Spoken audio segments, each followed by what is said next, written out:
Olá, meus irmãos e irmãs. Hoje nós vamos fazer uma leitura do estudo Você está preparado para morrer? Como espiritualistas, pensamos na vida como a eternidade e como viver na eternidade se nós estamos agora num corpo carnal, não é mesmo? E nós sabemos que esse corpo irá morrer e com ele a personalidade, não é? E o processo de morte são as transformações que ainda ocorrerão. Se nós acreditamos ser algo, esse algo ainda vai acabar e vai mudar, vai se transformar, né? Então, se nós estamos nesse corpo, nessa personalidade, nesse tempo, no planeta Terra, nós nos apegamos em algumas coisas nessa experiência. Então, como seres que vivem na eternidade, como que nós podemos morrer em paz, né? Fazer essa transformação, essa passagem.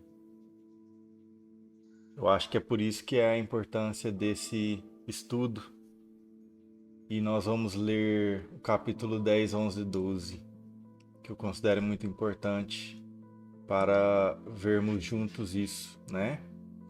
Então, capítulo 10 tem o título Libertar-se das posses. O participante diz: Eu acho que as variações do mundo são boas porque provêm de Deus. Não importa se somos tristes ou alegres, mas saber que tudo é passageiro e curtir cada momento sem esperar o próximo ou comparar ao anterior. E aí a resposta de Joaquim, né, em nome do Espiritualismo Ecumênico Universal. Então, o bom não é a variação do mundo, mas sim o estado de espírito com o qual você vive a avaliação do mundo. O que você chama de bom, eu chamo de bem.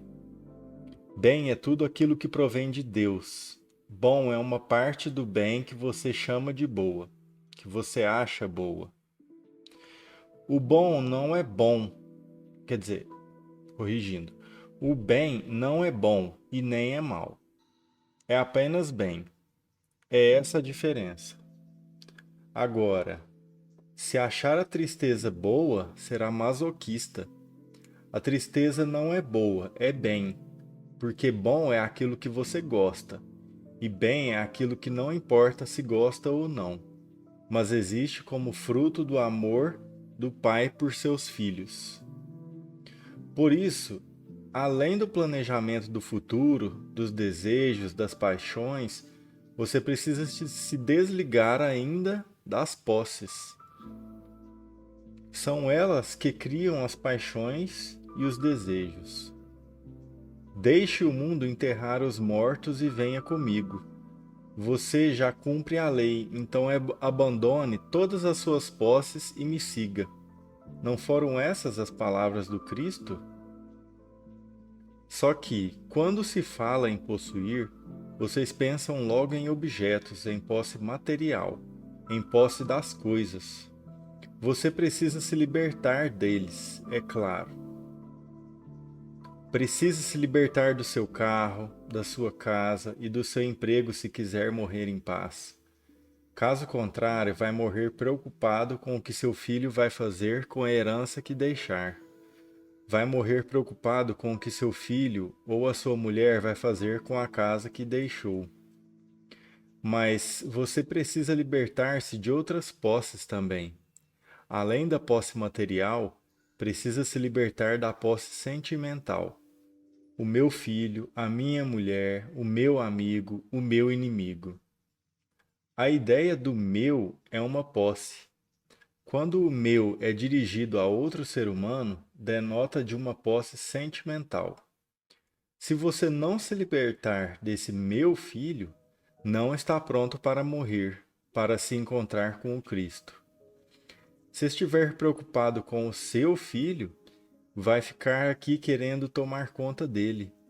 Se não se libertar da sua esposa, vai morrer e ficar aqui tomando conta dela. Se não se libertar do seu inimigo, vai morrer e virar obsessor dele, pois estará preso à necessidade de se vingar. Para se estar preparado para a morte, é necessário que se liberte dos sentimentos que lhe leva a possuir o próximo. Então, estas são duas possessões das quais você precisa se libertar: a posse material do objeto e a posse sentimental. Mas existe uma terceira da qual também precisa se libertar. Trata-se da posse moral, que é reconhecida pelo eu sei. Eu sei o que vai acontecer depois da morte, eu sei como é o mundo espiritual. Quem diz isso não está preparado para morrer porque o ego não conhece a realidade do universo, mas apenas cria ideias humanas sobre ela.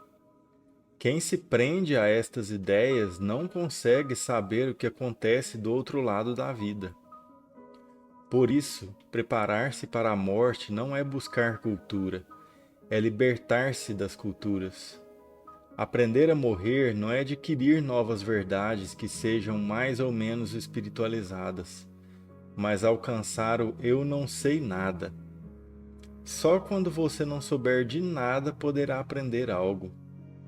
Cristo disse: Louvado seja Deus que mostra ao simples, aquele que não sabe nada, o que esconde dos sábios. Não que Deus queira esconder alguma coisa de alguém, mas porque ele não pode chegar a um sábio e ensinar porque o sábio sabe. Vamos para o capítulo 11, com o título Liberte-se de você mesmo. Depois de me ouvir falar que não deve programar o futuro, que não deve prender-se a desejos, que não deve apaixonar-se por nada nesse mundo, que não deve possuir as coisas desse mundo, seja materiais, pessoas ou culturas, será que está preparado para morrer? Não.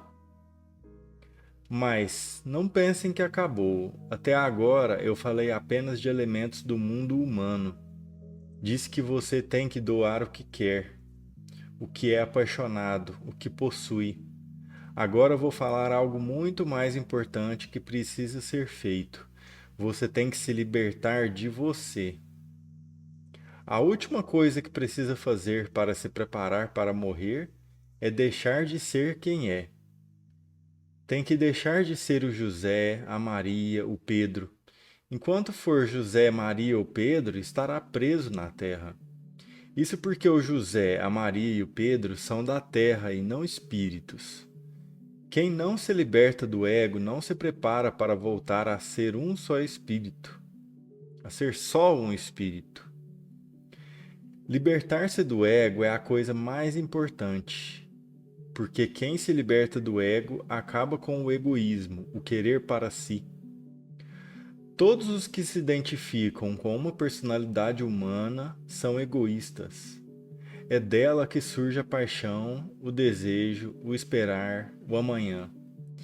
Então, para se preparar para morrer, você tem que vir realizando o despossuir dentro da escala que conversamos hoje, libertando-se do planejamento, do futuro, do desejo, das paixões, das posses.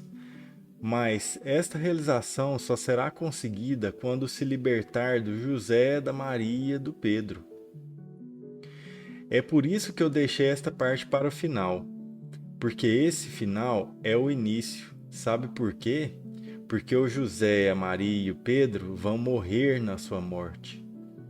O José que você é hoje, essa personalidade transitória, vai morrer.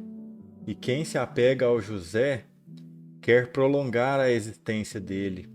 Um dia vai ficar sem saber o que fazer. Por que o José morreu? O José acabou, e agora, meu Deus? O José morreu, como é que eu faço? Como é que eu vivo se o José está morto? Cadê a minha masculinidade, a minha feminilidade? Cadê o meu corpo bonito ou feio? Esse é o ponto fundamental da vida. Quem não se prepara para morrer libertando-se de si mesmo, não viveu. Quem não se prepara para morrer, perdeu a encarnação.